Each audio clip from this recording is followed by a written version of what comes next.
অষ্ট চাল অষ্ট দুর্বা কলস পাত্র ধুয়ে শোনো সবে তোর কথা ভক্তি যুক্ত হয়ে।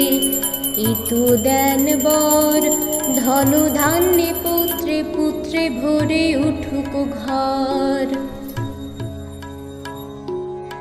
এক গ্রামে ছিল এক ব্রাহ্মণী ব্রাহ্মণ, বহু কষ্টে ভিক্ষা করে কাটাতো জীবন।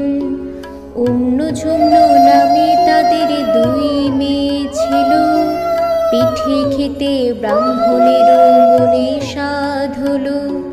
ভিক্ষা করে ব্রাহ্মণ পিঠের জোগাড় করে, সন্ধ্যাকালে আনি তাহা দিল ব্রাহ্মণীরে। রাত্রিতে ব্রাহ্মণী পিঠে